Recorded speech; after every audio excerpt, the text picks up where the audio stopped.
कुछ गांव कुछ शहर होते हैं जो अपने आप में कहानी लिए बैठे रहते हैं। वैसे ही एक गांव है जो कि जोधपुर रियासत के अंदर आया करता था, जिसका नाम है रिड गांव। गुर्जरों का बसाया हुआ गांव। यहाँ की जमीनी क्षेत्र पहले पथरीला था। इस स्थान को पहले रड़ा कहकर पुकारते थे। इसी रड़ा से ही परिवर्तन होकर रिड नाम पड़ा और उस समय रिड कुचामन ठिकाने का सबसे बड़ा व्यापारिक केंद्र था। तो अब चलते हैं रीड गांव के मध्य स्थित यहाँ के विशाल किले में, जो लगभग 400 से 500 वर्ष पुराना है और डायरेक्ट कुचामन ठिकाने के अंदर आता था। इसका निर्माण इस विशाल व्यापारिक केंद्र की रक्षा के लिए बनाया गया था। कुचामन ठाकर बनायो, तालाब में भाटा पाड़िया, फिर गारा में छोड़ी जो। और इस संपूर्ण रीड के गांव के चारों तरफ जयपुर की तरह पर कोटे का निर्माण किया गया था, जिसमें चारों दिशाओं में 4 दरवाजे थे और इन्हें रात में बंद कर दिया जाता था, जिससे रीड मार्केट व जनता की सुरक्षा बनी रही। परंतु वर्तमान समय में परकोटे की कुछ ही दीवार शेष रही है। यहाँ के अंतिम शासक महाराजा हरि सिंह जी थे और इन्हीं के शासन काल में इस किले को मात्र 4000 रुपए में बेचा गया, जिसमें यहाँ के सेठ व मुख्य व्यक्तियों द्वारा खरीदा गया व इनके द्वारा कुल 3000 रुपए दिए गए थे, क्योंकि हरि सिंह जी ने कहा कि आप अगर इस किले का प्रयोग सार्वजनिक स्तर पर करते हो तो मेरी तरफ से 1000 रुपए का अनुदान है, और ग्रामीण इसमें सहमत भी हो गए।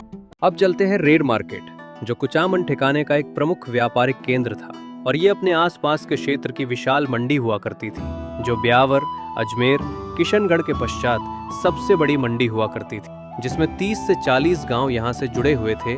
और इस मार्केट में लगभग 250 दुकानें हुआ करती थी, जिसमें अधिकतर बनियों की दुकानें थी। और ये मार्केट मुख्य रूप से कपड़ा और धान का केंद्र था और यहाँ की लाख की चुड़िया व सोने व चांदी के आभूषण प्रसिद्ध थे, जो वर्तमान में भी इसकी पहचान बरकरार है। और यहाँ सामान को लाने व ले जाने के लिए बैलगाड़ी व ऊंट गाड़ी का प्रयोग हुआ करता था और इस स्थान पर धर्म कांटे हुआ करते थे। ग्रामीणों का कहना है कि रिड मार्केट पर 2-3 बार डकैतों द्वारा लुटा गया है। आज से करीबन 41 साल पहले डकैत आया, चैलेंज कर गाँव में घुसा, पूरा गाँव ने लुटियो।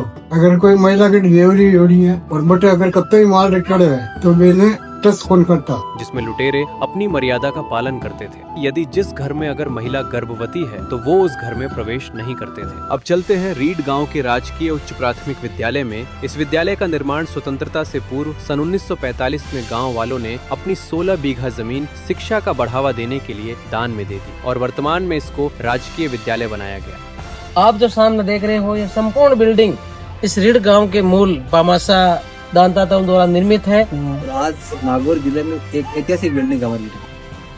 इस स्कूल में पढ़े हुए विद्यार्थी आज भी राजस्थान की कई ऊंची पोस्टों पर विराजमान है। विद्यालय में व्यावसायिक शिक्षा संचालित है और इसकी 2 ट्रेड्स है, जिसमें एक IT एंड IT, दूसरा ब्यूटी एंड वेलनेस। और वर्तमान में जो राजस्थान के माधिवक्ता है राजेंद्र प्रसाद जी, जो कि इसी स्कूल में पढ़े हुए हैं और रीड गांव के मूल निवासी हैं। तो चलिए रीड गांव के बस स्टैंड पर, जहां बना हुआ है ईश्वरानंद जी महाराज का मंदिर, जो कि अपनी भक्ति भावना के लिए प्रसिद्ध थे। इनका मूल स्थान कुड़की था, जो कि मीराबाई का भी जन्म स्थान है। इनका रीड में आना जाना रहता था व यहाँ एक बगीची में इनकी गुफा थी, जहाँ वे तपस्या किया करते थे। एक बार होली के समय गांव वालों ने इनकी बगीची की बाड़ से कुछ झाड़ियाँ लेकर होलिका को लगा दिया। तभी इनको पता चला और अत्यधिक क्रोधित हो गए। जैसे ही वो क्रोधित रूप में बाहर आए तो गांव वाले डर से भाग गए। तभी उन्हें आभास हुआ कि मैं तपस्वी आदमी इस तरह क्रोधित कैसे हो सकता हूँ। फिर वो अगले दिन ग्रामीणों को बुलाते हैं और कहते हैं कि कल मैं अपना शरीर छोड़ूंगा। इनकी सेवा में यहाँ के जीवन दास जी थे और इनको कहा कि जीवन, कल मेरे शरीर को एक जगह बैठाकर पास में 4 पानी के कुंड रख देना व पशु पक्षियों के लिए खुले में छोड़ देना। और इनका ननिहाल जो बासेड़ गांव में था, वहां से इनके गुरु भाई को बुलाया। बासेड़ गांव से आए और उन्होंने कहा कि पुरोहितों में शव का दाह संस्कार किया जाता है, लेकिन उन्होंने जबरदस्ती की और जैसे ही उनको यहाँ पे अग्नि दी गई, वहाँ बासेड़ गांव के घर घर में आग लग गई। फिर गांव वालों को एहसास हुआ और माफी मांगी। उसके बाद बासेड़ में मंदिर व आश्रम का निर्माण करवाया गया और बासेड़ में जो मंदिर है वो उग्र रूप में है तथा रीड में शांत स्वरूप में। अब जानते हैं बूढ़ी माँ द्वारा स्थापित खाटू श्याम मंदिर की क्या कहानी है। ये मंदिर 300 से 400 वर्ष प्राचीन बताया जा रहा है, जिसके पास कुआं भी है। गांव वालों का कहना है कि इस मंदिर के निर्माण के पीछे एक कहानी है कि एक बार बूढ़ी महिला गांव के कुएं पर पानी भरने गई, जिसमें कुछ समय लग रहा था। तो महिला ने कहा कि पहले मुझे भरने दो। तब उस कुएं के मालिक ने कहा कि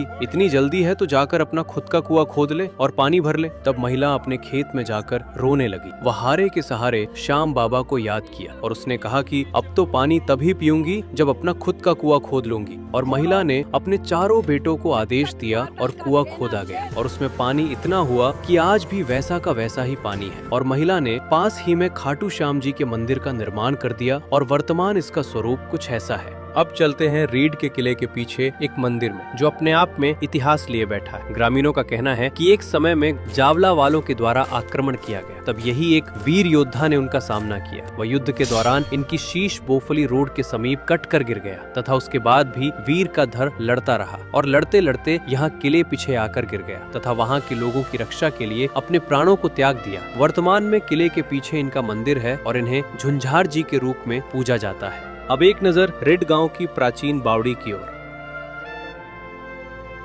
यहाँ के लोग अपनी वंशावली को संजोए रखते हैं और ऐसे हमें रिड गांव के दिनेश जी राठी ने अपने घर में चित्रित उनके राठी परिवार की वंशावली दिखाई जो बेहद ही खूबसूरत है। हमारा रीड गांव अतीत में जितना गौरवशाली था भविष्य में उतना ही उज्जवल होगा। हमें पूर्णतः विश्वास है कि रीड आगामी समय में विकास के नए आयाम स्थापित करेगा।